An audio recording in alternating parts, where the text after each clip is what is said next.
Hello everyone, it's Dr. Cary Yurkiw. Welcome to today's webinar called Weight Loss Tips. Today I'm going to go over the significant findings from my 100-day journey of how I lost 30 pounds in 100 days. I actually wrote about it in a book called The 100-Day Diet, which I'll tell you about later. But many of these tips are included in that book, which is for sale on Amazon. So the 100-Day Diet, which is the title of the book, How I Lost 30 Pounds in 100 Days. My name is Dr. Cary Yurkiw. I'm a chiropractor who's practiced in Kelowna, British Columbia, and in Winnipeg, in Manitoba, for over 25 years. And in the last 10 years, I've struggled with gaining weight and then not being able to lose it. And kind of takes me back to my childhood when I had similar issues where I was overweight, struggling to lose the weight. And it wasn't until my 20s when I was able to lose it. And then recently, this year, I was able to lose 30 pounds in 100 days. So I'm going to tell you more about how I did it. So the first tip I have for you is clean keto. And what I mean by clean keto is you've heard of the keto diet, but um, often when people talk about it, it's animal fats or animal protein. And what I found this time when I tried keto versus the previous times is if I used healthier sources of protein and fat, that clean keto based diet was really helpful. So keto is low carb. It puts your body into ketosis because it uses up all of its sugar and all the glycogen in your muscles and your liver. And then you basically have to um, get the energy from your fat. And this mobilizes your fat. It burns up the fat for fuel and you end up losing weight. So keto can be a little bit of a struggle to get into because it takes 2 or 3 days to deplete those sources to get into ketosis. But once you get into keto, it's pretty easy to maintain it once you establish some routines. So I was able to get into a clean keto, which was mostly healthy fats and proteins. I used plant-based sources, including organic powder that I got from either Costco or a nutritional store. And I looked for the organic plant-based protein powder and found that and used that as much as possible. So I did read a lot of the labels. You have to make sure that the carbohydrate or the net carbohydrates are as low as possible. And if you want to learn more about that, I'll have some upcoming webinars on reading labels or carbohydrates and how to read the carbohydrates and how many you should have. But basically, you want to keep it low carb and you want to focus on omega-3 fatty acids from fish oil. So you want to eat fish, you want to have fish oil supplement, and you want to do things like make smoothies first thing in the morning when you want to get the right amount of nutrition for the day and make sure you feel full and not hungry.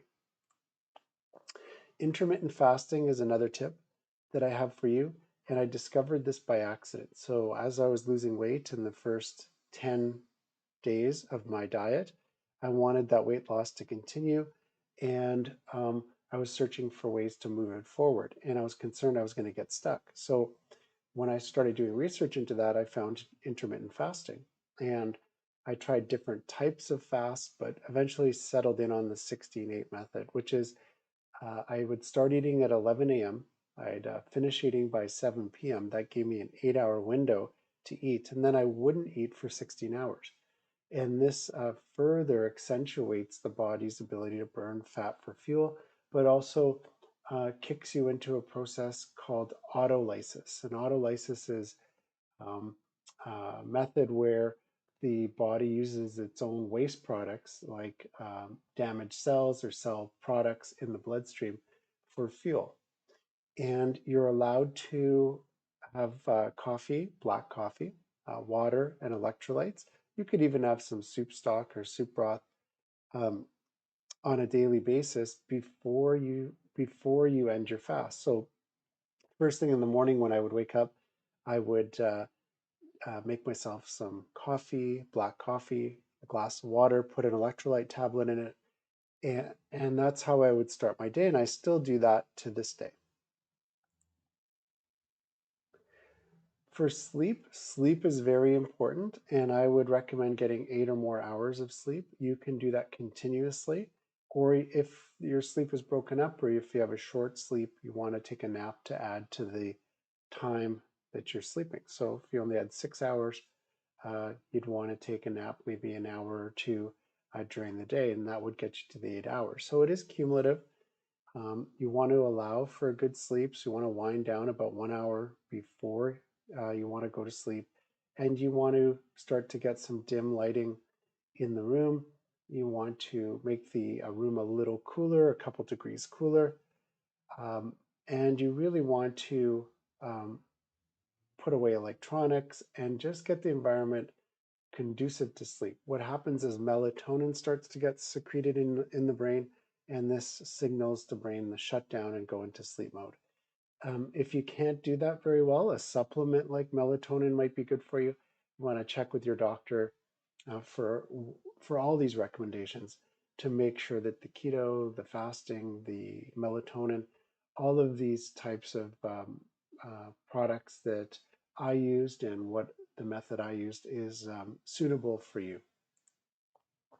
I also went to high interval training, and high intensity interval training is where you're going to vary your heart rate. So I would go out for walks, and then I would do a burst of activity. So I would go for a sprint and then start walking again.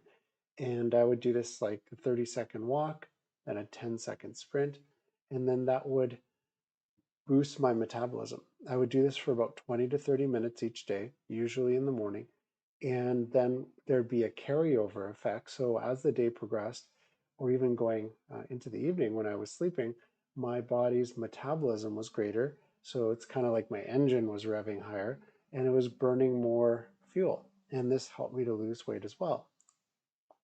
Hydration is very important, and you want to drink good water, which has minerals and salts in it. So you don't want water that's purified and doesn't have any minerals or salts. So look for a water purifier or a system that um, keeps the salts or adds back the salts and the minerals in the water. You want to drink lots of it. Take water with you wherever you go. Keep it on your at your desk. Take it to work with you, and you want to use electrolyte tablets when indicated. And I would use electrolyte tablets first thing in the morning. So when I woke up, I would use electrolytes to rehydrate my body because there's an electrolyte component to every cell and tissue and organ. So you have like sodium, potassium, chloride in all these cells. Plus you have other electrolytes like magnesium, and you want to make sure that you're rehydrating or replenishing those stores, especially after you've been sleeping. And then if you exercise, you want to take an electrolyte tablet after exercise with some water just to replenish the body. If you're interested in the book that I wrote, it is on Amazon, and it's got the ebook version, the paperback, and just recently we got the audiobook version approved. Um, we've kept the cost down. It's under $10 for both the ebook and the audiobook, and you can download those on Amazon or Audible. So you'll be able to get those, and I'll put a link in the show notes so you can easily click on that link and be able to order that book. If you're interested in a consultation, we're offering 15-minute consultations. This allows you to talk to us about your specific goals. Maybe you have weight loss goals or other goals associated with this. And we will talk about your obstacles, how you can overcome your obstacles, what can be done to make a plan to better achieve your goals. And I'll put a link in the show notes where you can click on that and schedule a 15-minute consultation. So I want to thank you for joining me today. It's been a pleasure talking to you about weight loss, how I was able to lose 30 pounds in 100 days. And I hope to talk to you guys soon. Be sure to subscribe to this channel on our YouTube channel. Also, we're on social media, and it's at True North PM or at True North Practice Management. And we do have a podcast as well, and it's called Health Professional Biz Success. So you'll be able to find that on Android and Apple. And again, thank you for joining us. You can go to our eventbrite.ca page, type in True North Practice Management, and you'll be able to find the upcoming events in that Eventbrite page or on our Facebook page as well.